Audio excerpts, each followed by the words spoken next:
Cuando mi hijo pequeño tenía 6 años, me preguntó qué era esto que llevaba mamá en la camiseta. ¿Es una mesa o es una portería? Y yo le dije, no, es el número pi.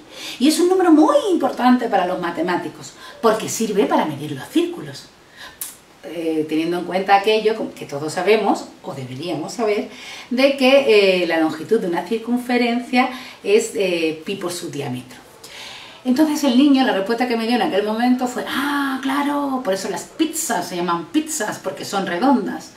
Y no tiene nada que ver con eso, pero sí que hay un montón de cosas muy curiosas y propiedades muy interesantes del número pi. Y hoy vamos a hablar de algunas de ellas. ¿Qué propiedades curiosas tiene pi o fascinantes tiene pi? Un montón, pero quizás la que más llamaba la atención o la que más costó asimilar así al principio de los tiempos en las eras matemáticas era su carácter de irracional. Pi es un irracional, es un número irracional. ¿Qué significa que sea un número irracional? Pues que es imposible ponerlo como una fracción formada por dos números enteros. Les recuerdo que los números naturales eran los que servían para contar, 1, 2, 3, 4, y los enteros son estos mismos más el 0 y estos mismos en negativos. Bueno, pues no hay ninguna fracción de dos números enteros que dé como resultado pi. Esto se traduce también en que si uno pone la expresión decimal de pi, lo que obtiene son infinitas cifras decimales, 3, 14, 15, 96. Ya sé que mucha gente dice, 3, 14, pi. No, pi tiene infinitas cifras decimales y todas diferentes. Y lo más fascinante es que no hay ningún patrón en esas cifras decimales para saber cómo van a ir apareciendo. No hay ningún periodo, no se repite de ninguna forma. De hecho, hemos calculado miles, bueno, no yo, pero alguna gente lo hace, hemos calculado miles de millones de cifras decimales de pi y eso no nos sirve para predecir cuál será la siguiente.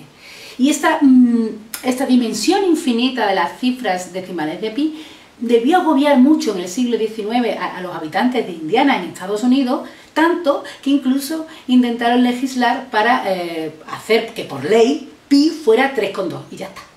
Afortunadamente el sentido común de alguien de la zona lo evitó. Pero se ve que a esto a los americanos les seguía moviendo por dentro, porque otro americano muy famoso, esta vez Richard Feynman, un físico muy importante, Richard Feynman es uno de los físicos más importantes de la historia, dio lugar a un concepto que los matemáticos luego llamaron el punto de Feynman. ¿Cuál es el punto de Feynman o qué punto tenía Feynman? Bueno, Feynman tenía su punto, ¿no? Era muy interesante y muy atractivo y muy inteligente. Pero el punto de Feynman está en la posición 762 de los decimales de pi. ¿Por qué? Pues porque si ponemos los primeros 762 decimales de pi, veremos que ningún número se repite más de 3 veces seguidas. Es decir, en esa sucesión de cifras decimales aparece a lo mejor 2 veces 2,1, 2,3 o 3,1, se repiten, pero nunca aparecen 4 veces seguidas la misma cifra, ni 5 veces, ni más. Pero a partir de la cifra 762 aparece el 9 y lo hace 6 veces seguidas.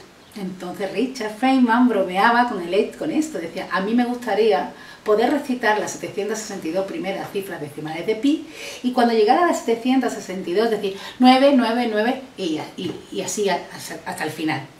Lo cual era una tontería y lo cual evidentemente era una broma del señor Feynman.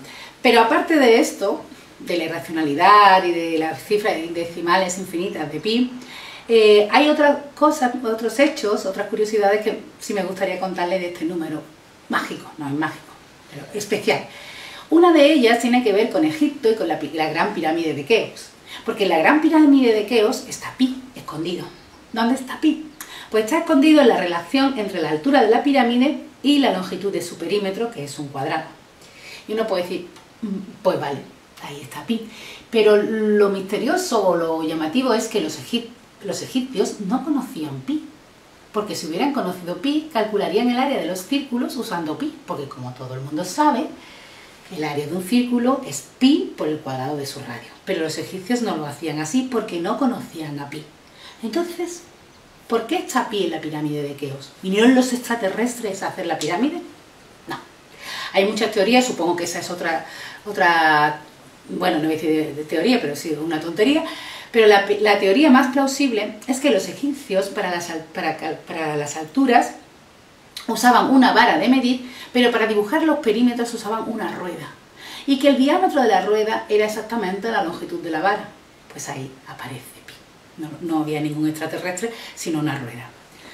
También se puede encontrar pi en la naturaleza, pues siempre que tengan una forma natural que se parezca a una circunferencia o que asemeje a una circunferencia. Pues por ejemplo, en los meandros de los ríos que hacen al desembocar, ahí hay trabajos que encuentran mucha relación con pi. Y ya para terminar el vídeo de hoy, lo que me gustaría es darles la posibilidad de que calculen en su casa su propia aproximación del número pi. Si cogen una circunferencia de 1 metro de diámetro y la rodean con una cuerda, ya lo tienen. Esa cuerda mide pi, no hace falta aproximarlo, eso es exactamente pi. Pero como no vamos a tener una cuerda a lo mejor así en casa, les voy a proponer un método para aproximar el valor de pi que un francés, Leclerc, conde de Buffon, propuso en el siglo XVIII con algún fallillo que tuvo que corregir Laplace, pero que se conoce como el experimento de la aguja de Buffon en honor a este matemático.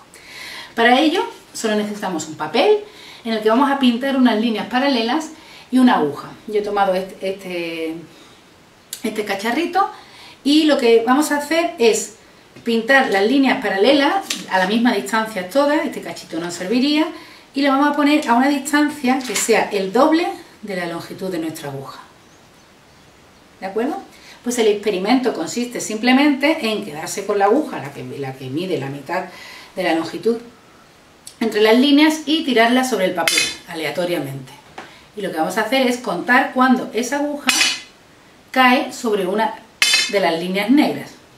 ¿De acuerdo? Entonces, lo que dice el experimento de Buffon es que el número pi se puede aproximar como la siguiente fracción. Aproximar, porque lo que voy a decir es una fracción y ya saben que pi no puede dar como resultado, no puede ser el resultado de una fracción, pero se puede aproximar con el resultado de la fracción que se obtienen dividiendo el número de veces de tiradas que hacen dividido por el número de veces que la aguja corta a una de las líneas del papel. Eso les dará una buena aproximación de pi, si lo hacen unas hartas de veces. Si lo hacen 10 veces, por ejemplo, pues verán que la aproximación es un poco cutre y basta, pero si lo hacen 1000 veces o más, verán que cada vez, cuanto más repitan el experimento, más se parece al número pi. De hecho, si no tienen ganas de tirar 1000 veces una agujita, en esta página web que están aquí pueden simular el experimento de Buffon y ver cómo efectivamente cuanto más tiradas hagan, más se aproxima al número pi. Lo dejamos hoy por aquí y me van a permitir que me despida con un saludo que inventó mi hijo pequeño cuando le expliqué que era pi. Yo le dije pi es 3 y una mijita. Y por la noche él me dijo te voy a dar pi besitos. Pues me voy a despedir con los pi besitos de mi hijo, que son una cosa más o menos así.